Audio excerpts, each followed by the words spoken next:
የአቶ ጌታቸው ረዳን ሹመት ተከትሎ የቀድሞው የሰላም ሚኒስትር ዴታ የነበሩት አቶ ታዬ ደንዳ መልእክት አስተላልፈዋል። አቶ ጌታቸው ረዳ የምስራቅ አፍሪካ ጉዳዮች አማካሪ ሚኒስትር ሆነው በመሾማቸው ተደስተናል። ለውጥ ካልነው የቁማር ጨዋታ ወዲህ ትክክለኛ ሹመት ይመስለኛል ያሉ ሲሆን ከልምዳቸውና ከትምህርታቸው አኳያ ለቦታው በትክክል የሚመጥኑ መሆናቸው ይታመናል ብለዋል። ቀድሞም ቢሆን አልሰማናቸውም እንጂ አቶ ጌታቸው ስለ ለውጡ ብዙ ነቶችን ነግረውናል። እንዳልካቸው ዘነበን ጨምሮ ሌሎች ሁለት ሰዎች በቤተክርስቲያኗ ላይ በህግ የሚያስጠይቅ ተግባር ፈጽመዋል በሚል በቁጥጥር ስር መዋላቸው ተሰምቷል። ከላካያና ፋኖ ውጊያ ላይ በመሆናቸው የአቃቤ ህግ ምስክሮችን ዛሬ ማምጣት እንዳልቻለ ፌዴራል ፖሊስ አስታወቀ።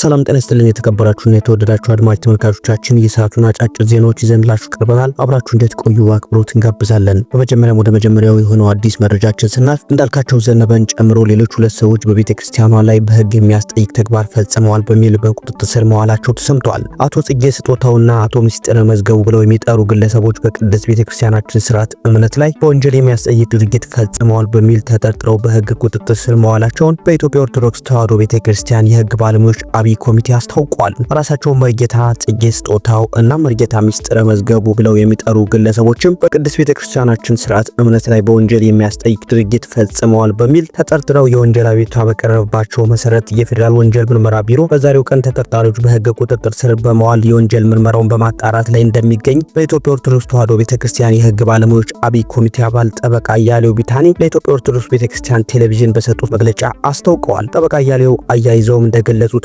ግለሰቦቹ በተጨማሪ እንዳልካቸው ዘነበ የተባለ ግለሰብ በተመሳሳይ ከዚህ ቀደም በቤተክርስቲያናችን ላይ ፈጽመዋል ተብሎ በተጠረጠረበት ስም ማጥፋት በቅርቡ በፖሊስ ቁጥጥር ስር ውሎ ቃሉን ሰጥቶ በዋስትና መለቀቁንና በአቃቤ ህግ በኩል የወንጀል አቤቱታ ክስ ቀርቦበት በሂደት ላይ እንደሚገኝ አያይዘው መናገራቸውን ዳጉ ጆርናል ዘግቧል። የህግ ባለሙያዎች አብይ ኮሚቴ አባል ጠበቃ አያሌው ቢታኒ ለኢትዮጵያ ኦርቶዶክስ ቤተክርስቲያን ቲቪ በሰጡት መረጃም ኮሚቴው ወደፊት ጉዳዩን ተከታትሎ የሚያሳውቅ መሆኑንም ገልጸዋል። በሌላኛው መረጃችን መከላከያና ፋኖ ውጊያ ላይ በመሆናቸው የአቃቤ ህግ ምስክሮችን ዛሬ ማምጣት እንዳልቻለ ፌዴራል ፖሊስ አስታወቀ። ከአማራ ክልል ጸጥታ መደፍረስ ጋር በተገናኘ በነ ዶክተር ወንደሰን አሰፋ፣ መስከረም አበራ፣ ጋዜጠኛ ጎበዜ ሲሳይ፣ ጋዜጠኛ ዳዊት በጋሻው እና ዶክተር ሲሳይ ግቸው በሚጠራው የክስ መዝገብ በተጠረጠሩበት የሽብር ወንጀል አቃቤ ህግ ከኦሮሞ አስተዳደር ዞን ጅሌ ጥሙጋ ወረዳ ያሉ ምስክሮችን ወደ ኮምቦልቻ ኤርፖርት በማጓጓዝ አዲስ አበባ ተቀብሎ ሲያስመሰክር መቆየቱንም አስታውቋል። ይሁን እንጂ በዛሬው ዕለት ከጅሌ ጥሙጋ የተነሱት የአቃቤ ህግ ምስክሮች ወደ ኮምቦልቻ ኤርፖርት ሲጓጓዙ መንገድ ላይ በፋኖ ታጣቂዎችና በመከላከያ ሰራዊት መካከል በተደረገው ጦርነት ምክንያት ምስክሮቹን አዲስ አበባ የፌዴራል ከፍተኛ ፍርድ ቤት ልደታ ምድብ የሽብር ወንጀል ችሎት በወቅቱ መድረስ አለመቻላቸውን ምስክሮቹን የሚያጓጉዘው የፌዴራል ፖሊስ ለፍርድ ቤቱ በደብዳቤ እንደገለጸም ተሰምቷል። መዝገቡን የያዘው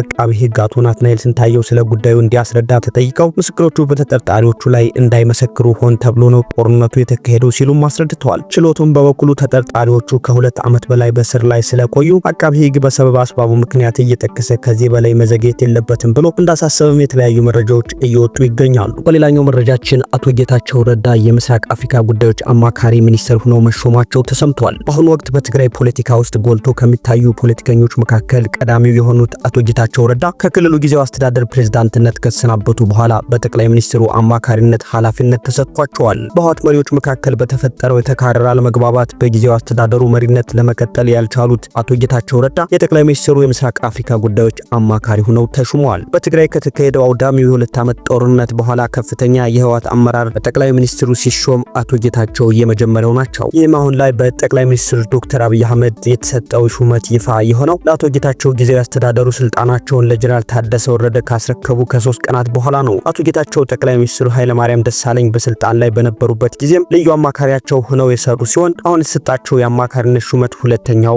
እንደሆነም ተገልጿል።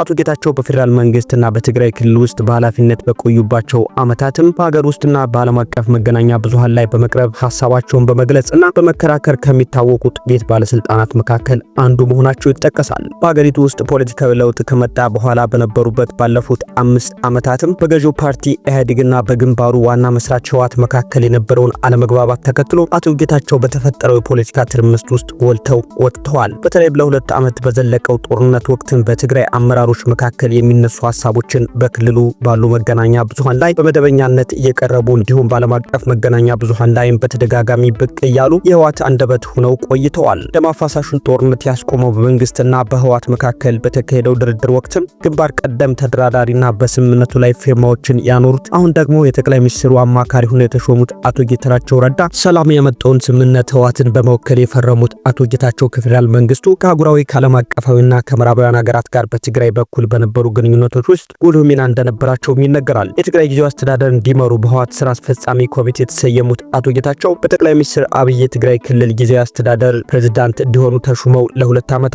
አገልግለዋል። በትጥቅ ትግል ውስጥ ያልተሳተፉና የወጣት የህወሓት አባል የሆኑት አቶ ጌታቸው ከቀደምት ድርጅቱ መስራችና አባላት ያልተናነሰ ተጽዕኖ በህወሓት ውስጥ ለመፍጠር ችለዋል። በዚህም የድርጅቱ ምክትል ሊቀመንበር እስከ መሆንም አብቅቷቸዋል። በህወሓት አመራሮች መካከል በተፈጠረው አለመግባባት ምክንያት ድርጅቱ በአቶ ጌታቸውና በዶክተር ደብረጽዮን መካከል በሚመሩ 2 ክንፎች ተቧድኖ ውዝግብ ውስጥ የገባ ሲሆን አንደኛው ወገን አቶ ጌታቸውን ጨምሮ ሌሎች ከሳቸው ጋር የወገኑ አመራርና አባላቱን ከህወሓት ማባረሩን ማሳወቁም ይታወሳል። የአቶ ጌታቸው ረዳን ሹመት ተከትሎ የቀድሞው የሰላም ሚኒስትር ዴታ የነበሩት አቶ ታዬ ደንዳ መልእክት አስተላልፈዋል። አቶ ጌታቸው ረዳ የምስራቅ አፍሪካ ጉዳዮች አማካሪ ሚኒስትር ሆነው በመሾማቸው ተደስተናል። ለውጥ ካልነው የቁማር ጨዋታ ወዲህ ትክክለኛ ሹመት ይመስለኛል ያሉ ሲሆን ከልምዳቸውና ከትምህርታቸው አኳያ ለቦታው በትክክል የሚመጥኑ መሆናቸውም ይታመናል ብለዋል። ቀድሞም ቢሆን አልሰማናቸውም እንጂ አቶ ጌታቸው ስለለውጡ ብዙ ነቶችን ነግረውናል። አሁንም በርካታ ቁም ነገሮችን እንደሚመክሩን ይጠበቃል። ነገር ግን ትላንትም ሆነ ዛሬ የሀገራችን መሰረታዊ ችግር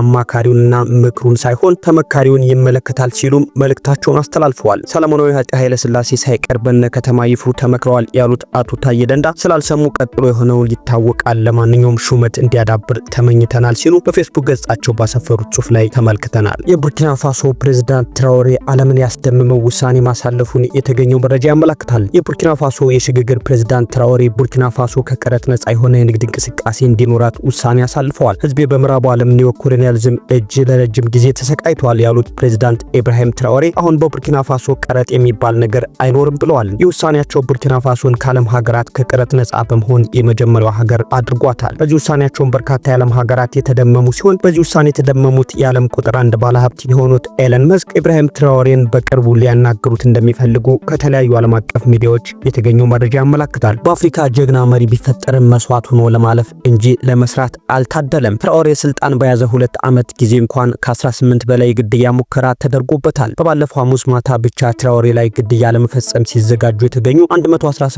በላይ ዜጎች በቁጥጥር ውለዋል ነው የተባለው። ከኋላ ሴራውን ሸራቢዎች ምዕራባውያን ቢሆንም ድርጊቱን ፈጻሚዎች የገዛ ዜጎቹ ናቸው ነው የተባለ ሲሆን ፈረንሳይም የመሆን እድሏም ከፍ ያለ ነው ተብሏል። በአንድ ወቅት ትራኦሬ ከፈረንሳዩ ፕሬዝዳንት ኢማኑኤል ማክሮን ጋር ያደረጉትን ንግግር ሀያላኑን ያስደነገጠ ነበር የተባለ ሲሆን ኢማኑኤል ፕሬዝዳንት ትራኦሬ የሁለት ሀገራት ወዳጅነት ለማጠናከር በሀገር ወታደር የማሰፍርበት ቦታ ስጠኝ በማለት ጠይቀውታል። የትራኦሬ ምላሽ ደግሞ አሜሪካ፣ ብሪታንያና ብራዚል ወዳጆችህ ናቸው፣ ታዲያ ለምን ወዳጆችህን ለማጠናከር በእነዚህ ሀገሮች ላይ የጦር ሰፈር አልኖርህም የሚል ምላሽ ሰጥተውታል ነው የተባለው። አብራችሁ ስለቆያችሁ እናመሰግናለን። ሐሳባችን ሼር ላይክ በማድረግ ዩቲዩብ ሼር በማድረግ ላይክ በማድረግ እንዲሁም ሰብስክራይብ በማድረግ ቤተሰብ እንድትሆኑ በአክብሮት እንጋብዛለን።